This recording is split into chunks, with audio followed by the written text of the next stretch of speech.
Hello everyone, welcome to my YouTube channel KM Group of Education। I Ashok Sharma and you watching my YouTube channel. जिन्होंने अब तक हमारे channel को subscribe नहीं किया, सब्सक्राइब करें, ज़्यादा से ज़्यादा लाइक करें, शेयर करें। आज का हमारा टॉपिक आता है democracy and the need for it. Democracy democracy word जब भी ध्यान में आता है तो हमें एक लाइन याद आ जाती है, India is a democratic country. यानी इंडिया एक डेमोक्रेटिक कंट्री है। लेकिन उससे पहले ये डेमोक्रेसी है क्या? इंडिया एक डेमोक्रेटिक कंट्री है, ये बात तो हमने बहुत सुनी है, लेकिन ये डेमोक्रेसी है क्या? आखिर ये डेमोक्रेटिक कंट्री कैसे है? किस तरीके से यहाँ पर डेमोक्रेसी है? डेमोक्रेसी की डेफिनेशन क्या होती है? डेमोक्रेसी होती क्या है? किन किन कंट्रियों के अंदर डेमोक्रेसी है और जिन कंट्रियों में डेमोक्रेसी नहीं है तो उनमें क्यों नहीं है? वो सब चीज़ें हम यहाँ पर देखेंगे अपने इस चैप्टर में। लेकिन सबसे पहले हम बात करते हैं डेमोक्रेसी की डेफिनेशन की। लेकिन उससे पहले हम डेमोक्रेसी के बारे में जानते हैं थोड़ा सा। डेमोक्रेसी एक फॉर्म ऑफ गवर्नमेंट, हमारी गवर्नमेंट जिसके अंदर हम फ्रीली पार्टिसिपेट कर सकते हैं। कोई भी लोग जो है उसके अंदर गवर्नेंस के लिए अपनी कंट्री में फ्रीली पार्टिसिपेट कर सकते हैं। उन पे किसी भी तरीके की कोई रोक टोक नहीं की लगाई जाती है, नहीं उन पे कोई बाउंडेशन लगाई जाती है। लेकिन कुछ टर्म एंड कंडीशन होते हैं, जो भी व्यक्ति उन टर्म एंड कंडीशन को जो फॉलो करता है वो सभी लोग जो है इसमें फ्रीली पार्टिसिपेट कर सकते हैं। डेमोक्रेसी के अंदर एक डेमोक्रेटिक कंट्री जो होती है उसके अंदर हम पीपल्स जो होते हैं वो अपने रिप्रेजेंटेटिव को इलेक्ट करते हैं, जो कि सरकार को चलाता है, जो कि सरकार को आगे बढ़ाता है। इसके अलावा जो गवर्नमेंट होती है, क्योंकि ये गवर्नमेंट जो है पब्लिक के द्वारा इलेक्ट हुई है, तो यहाँ पर जो गवर्नमेंट बनेगी वो पब्लिक के लिए आंसरेबल भी होगी, जवाबदेह होगी हर बात की। जितने भी एक्ट और पॉलिसीज़ गवर्नमेंट बनाएगी उन एक्ट और पॉलिसी के लिए आंसरेबल गवर्नमेंट खुद होगी। लोगों को वहाँ पर गवर्नमेंट को जवाब देना पड़ता है। इसके अलावा अब्राहम लिंकन के वर्ड के अंदर इसकी एक बहुत ही छोटी और अच्छी डेफिनेशन अपने को देखने को मिलती है। It is the government of the people, by the people and there for the people. इसका मतलब कि जहाँ पर सरकार की सरकार लोगों के लिए, लोगों के द्वारा वहाँ पर चुनी जाती है। ये अब्राहम लिंकन ने एक बहुत अच्छी डेफिनेशन यहाँ पर डेमोक्रेसी की बताई। बिल्कुल ऐसा ही होता है, मैंने अभी बताया कि इसमें फ्रीली पार्टिसिपेट्स कर सकते हैं, पीपल्स ही पार्टिसिपेट करते हैं और पीपल्स के द्वारा इसको इलेक्ट किया जाता है और वो पीपल्स के लिए ही वो गवर्नमेंट चलती है, न कि अपने लिए। यहाँ पर मोनार्की सिस्टम बिल्कुल भी लागू नहीं होगा।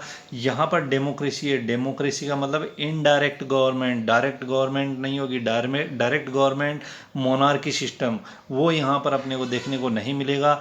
यहाँ पर अपने को इनडायरेक्ट गवर्नमेंट देखने को मिलेगी, जो कि जितने भी पीपल्स हैं उन सभी की ही गवर्नमेंट वो होती है। वो अपना अपने रिप्रेजेंटेटिव को इलेक्ट करके वहाँ पर भेजते हैं और वो फिर अपनी सरकार को चलाते हैं। इसके अलावा डेमोक्रेसी वर्ड जो है ग्रीक सिटी के एथेंस में जो है डेवलप हुआ है 1000 BC टू 323 BC के दौरान इसको डेवलप किया गया है, जिसमें दो वर्ड आते हैं।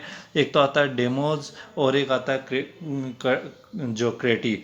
इसके अंदर डेमोज का मतलब होता है पीपल और क्रेटिस का मतलब रूल, मतलब पीपल्स रूल, लोगों के द्वारा जो रूल बनाए जाते हैं वो होता है। और वास्तव में मैंने अभी अभी आपको डेफिनेशन बताई या फिर ऊपर इंट्रोडक्शन समझाया, उसके अंदर हमने ये देखा कि वहाँ पर पीपल्स रूल ही अपने को देखने को मिलता है, क्योंकि पार्टिसिपेट कौन कर रहा है? एक पीपल।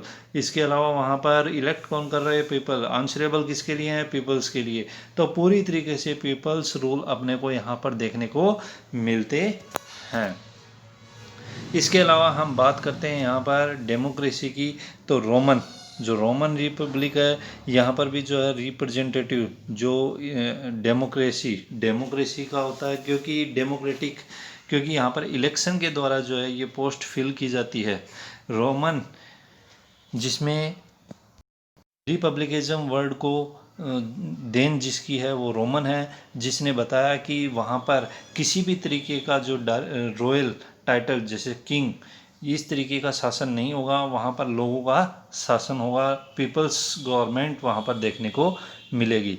लेकिन मॉडर्न टाइम के अंदर मैंने अभी भी आपको बताया इनडायरेक्ट डेमोक्रेसी है, डायरेक्ट डेमोक्रेसी नहीं है। डायरेक्ट में तो मोनार्की सिस्टम आता है जिसमें अपने किंग क्वीन आते थे, लेकिन प्रेजेंट टाइम में इनडायरेक्ट है। इनडायरेक्ट मतलब हम अपने रिप्रेजेंटेटिव को इलेक्ट करते हैं और वही जो है रिप्रेजेंटेटिव अपने गवर्नमेंट को चलाता है। वैसे ये रिप्रेजेंटेटिव जो हैं एक कंट्री की साइज पॉपुलेशन इनके ऊपर डिपेंड होते हैं। ऐसे नहीं है पूरी कंट्री के अंदर एक रिप्रेजेंटेटिव होगा, नहीं, वहाँ पर वो छोटे छोटे पार्ट में डिवाइड कर दिया जाता है और वहाँ पर जिस तरीके से अपने यहाँ पर MP MLA होते हैं उसी तरीके से पूरे अलग अलग जगह पर अपने को अलग अलग MP देखने को मिलते हैं, MLA देखने को मिलते हैं। वो इसी तरीके होता है कि उनको डिवाइड कर दिया जाए कि पर्टिकुलर एक MP या एक MLA के पास में इतने पीपल्स रहेंगे, वो इतने लोगों को संभाल सकता है, इतनी पॉपुलेशन को वो कवर कर सकता है। इसके अलावा हम बात करते हैं इनडायरेक्ट डेमोक्रेसी की, तो इनडायरेक्ट डेमोक्रेसी प्रेजेंट टाइम में देखने को मिलती है लगभग सभी कंट्रियों में। ऑल ओवर द वर्ल्ड की बात करते हैं हम तो हमें सभी जगह पर इनडायरेक्ट डेमोक्रेसी देखने को मिलती है। डायरेक्ट डेमोक्रेसी प्रेजेंट टाइम में, मॉडर्न टाइम में पॉसिबल नहीं है। इसके अलावा ऐसे बहुत से एग्जाम्पल अपने सामने आते हैं डेमोक्रेसी के, जिसके अंदर हमने को देखने को मिलता है कि वहाँ पर किस तरीके से पहले मोनार्की सिस्टम था, उसमें बहुत बड़ा चेंजमेंट हुआ और चेंजमेंट इस तय तक पहुँचा कि वो एक डेमोक्रेटिक कंट्रियाँ बन गई। वैसे अपने इंडिया भी एक डेमोक्रेटिक कंट्री बनने तक उसके इतिहास के बारे में हमें पता है कि अपना इंडिया भी एक मोनार्की सिस्टम अपने यहाँ पर था, लेकिन धीरे धीरे यहाँ पर सब चेंज हुआ और आज इंडिया एक डेमोक्रेटिक कंट्री है। उसी तरीके से कुछ बड़े एग्जाम्पल जो वर्ल्ड में सबसे पहले हुए और उन्हीं को देखकर फिर अदर कंट्रियाँ जो है डेमोक्रेटिक कंट्री की तरफ बढ़ने लग गई। सबसे पहला एग्जाम्पल अपने पास आता है इंग्लैंड रिवॉल्यूशन। इंग्लैंड रिवॉल्यूशन जो हुई थी 1688 के अंदर हुई थी। यहाँ पर पहले जितना भी जो कंट्रोल था वो एक मोनार्की सिस्टम में कंट्रोल था, एक राजा के पास में कंट्रोल था, लेकिन यहाँ पर जो है रूल ऑफ लॉ इस्टेब्लिश हुआ और यहाँ पर डेमोक्रेसी आई। इसके अलावा एक बड़ा एग्जाम्पल अपने को देखने को मिलता है 1789 के अंदर फ्रेंच रिवॉल्यूशन। फ्रेंच रिवॉल्यूशन एक बहुत बड़ा रिवॉल्यूशन था जिसको हम आगे की क्लास में देखेंगे। ये एक लिबर्टी, इक्वलिटी और फर्टेनिटी के लिए एक बहुत बड़ा रिवॉल्यूशन अपने को देखने को मिलता है।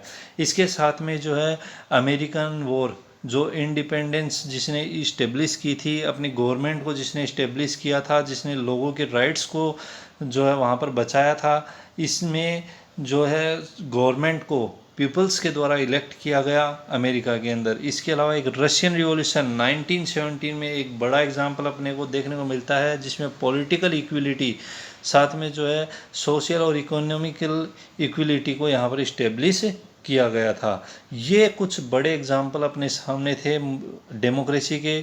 ये सब चीज़ें थी डेमोक्रेसी। डेमोक्रेसी के बारे में अब तक हमने देखा, डेमोक्रेसी एक सिंपल डेफिनेशन अपने को यहाँ पर देखने को मिलती है।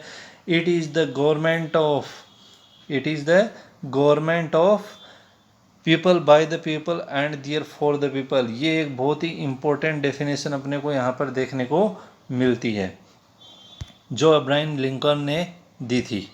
अब हम आप बात करते हैं यहाँ पर कुछ कंट्रीज। इन कंट्रियों में जैसे फ्रेंच रिवॉल्यूशन या फिर अमेरिकन या फिर इंग्लैंड या फिर रशिया, इन सब के अंदर एक मोनार्की सिस्टम था, एक जो है इनडायरेक्ट डेमोक्रेसी थी जिसको चेंज करके डायरेक्ट डेमोक्रेसी में बदला गया और साथ में यहाँ पर पीपल्स गवर्नमेंट इस्टेब्लिश हुई। इंडिया भी उसी का एक बहुत बड़ा एग्जाम्पल है। तो ये था हमारा डेमोक्रेसी का इंट्रोडक्शन। नेक्स्ट क्लास में हम अपनी फॉर्म्स ऑफ गवर्नमेंट के बारे में देखेंगे। आई होप आपको ये वीडियो पसंद आया होगा। यदि किसी भी तरीके की कोई भी प्रॉब्लम होती है हमें नीचे कमेंट करके बताएं या फिर जो है हमारा जो नीचे डिस्क्रिप्शन में कुछ ग्रुप के लिंक दिए गए हैं उनके अंदर आप हमें बता सकते हैं। Thanks for watching.